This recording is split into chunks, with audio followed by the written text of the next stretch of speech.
요즘도 KF21 매일 시제기 조종하고 계신가요? 테스트하고 계신가요? 아니요. 매일은 아니고요. 지금 이제 아까도 말씀드렸지만 이제 최초 비행하고 1년 돼 있는데 사실 이 CJ 시험 비행이라는 게 그 생각보다 준비해야 될 것도 많고 그다음에 이제 뭐 준비라는 거는 이제 뭐 정비뿐만이 아니고 항공기 이제 외형도 바꿔야 되고 거기에 이제 수집해야 될 파라미터 때문에 들어가는 계측 센서들도 많고 또 비행을 하다 보면 항공기 결함도 나고 해서 그런 작업들이 상당히 많이 소요되고요. 그리고 또 이제 비행이 끝나더라도 이것도 분석이 필요합니다. 엔지니어들이 다음 비행하고 이게 이 체인처럼 물려 있어서 여기서 이 분석 결과에 따라 다음 비행을 어떤 걸 반영해야 될지 이런 것도 해서 지금은 사실은 매일은 못하고 한 2, 3일에 한 번씩 정도 하는 수준이고 아마 올해 연말이나 연초 되면 거의 매일 할 것 같고요. 주말에도 해야 될 것 같은 그런 불길한 예감도 드네요. 해양방산 같은 경우는 지금 가장 핫한 게 캐나다 그리고 폴란드 잠수함 사업이잖아요. 그렇죠. 어떻게 준비를 하고 계십니까? 네, 폴란드 잠수함은 지금 뭐 세척 정도로 보고 있는데 이번에 11개 기업이 신청을 했어요. 그러니까 저희들이 분석을 해보니까 잠수함을 만드는 기업은 다 들어왔다고 생각하면 돼요. 예. 그러니까 그만큼 잠수함 시장이 핫한 이유가 잠수함 수입하는 나라가 별로 없고 이게 최근 몇 년 동안 또 없었어요. 그러니까 이제 국내 잠수함 사업만 하다가 오랜만에 이제 국제적으로 큰 장이 열린 거죠. 그래 다 들어왔습니다. 그래서 제가 볼 때는 정말로 여기서 제대로 하면 실력을 겨뤄볼 수 있겠다. 두 번째는 이제 캐나다 잠수함은 이게 또 규모가 더 큽니다. 60조 원이요? 60조 원에서 뭐 혹자는 80조 원까지 이야기하는데 물론 그건 이제 잠수함 건조비만 아니라 무장이라든지 운영 유지비까지 토탈로 다 그 정도 사업비를 보는 것 같은데 사실은 사업비가 너무 커서 이거 좀 조심해야 되는 거 아닌가 하는 생각도 합니다. 왜냐 캐나다가 그 정도 사업비를 뭐 책정할 때는 뭔가 이유가 있을 것이다. 아니나 다를까 절충 교육 이야기가 나오거든요. 100% 절충 교육으로 갈 수도 있다는 이야기가 나와요. 그러면 우리는 뭐 잠수함 건조비만 딱 현금으로 받고 딱 끝내면 좋겠는데 그게 아니라 정부 대 정부로 절충 교육 협상을 해서 각 부처가 참가하는 가운데 대한민국과 캐나다가 뭔가 절충 교육을 할 수 있는 부분을 많이 찾아내겠죠. 그래서 시간이 많이 걸리고 있지 않나 생각하고 있거든요.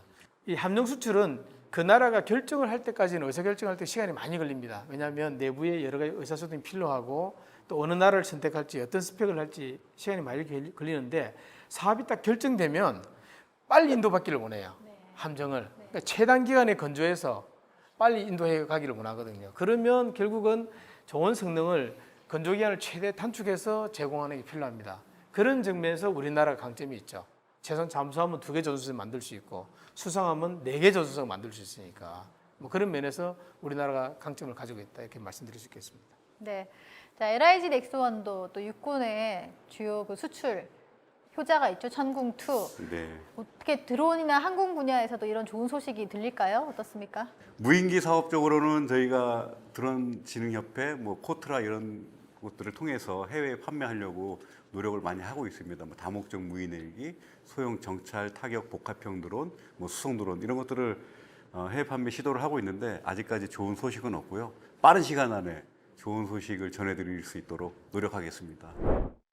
국군의 날을 맞아서 후배 군인들과 또 방산 관계자 여러분들께 하고 싶은 말이 있으시다면 어떤 게 있을지요? 창원 마산 지역이 굉장히 중요한 방산 이제 벨트인데 지자체에 당부하고 싶은 게 요즘 방산 클러스터 이야기를 많이 하는데 이게 이제 중소기업의 어떤 경쟁력을 높이는 데 역할을 많이 해주고 있는데요.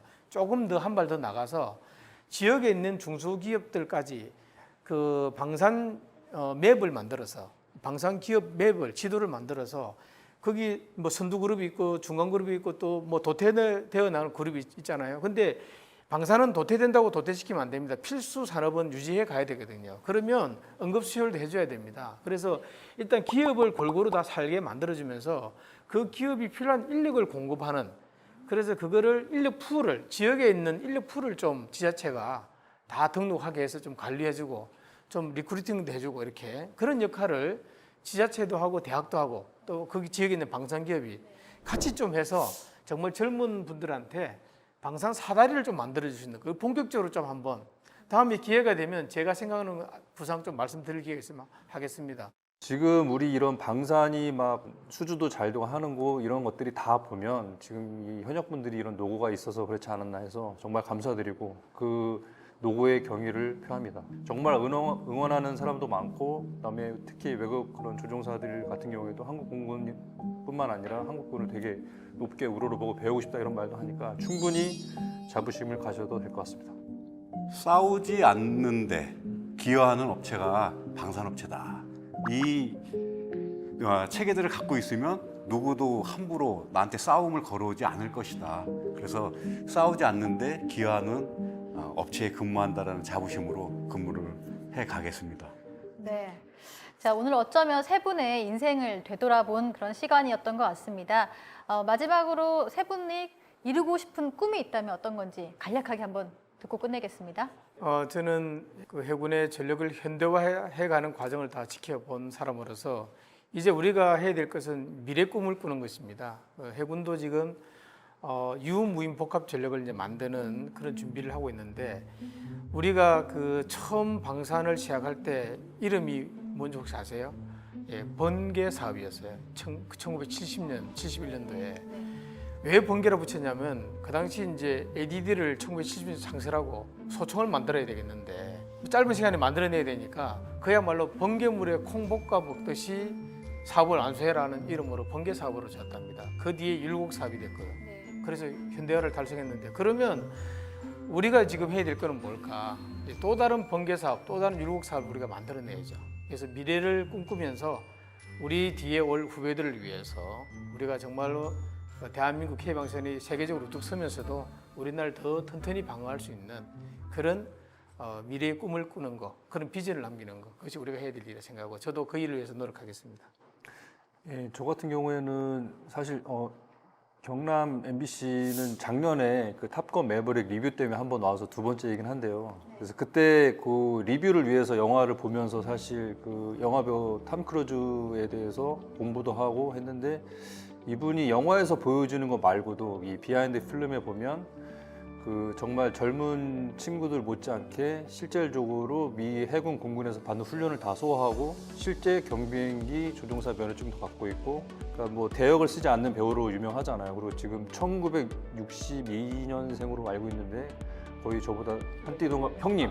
근데 그 나이까지 체력이 닿는 데까지 저도 이 KF-21을 물론 개발 시험도 잘 끝내야겠지만 그때까지 최소한 탐 크루즈 형님까지는 비행을 하고 싶은 게 저의 목표입니다.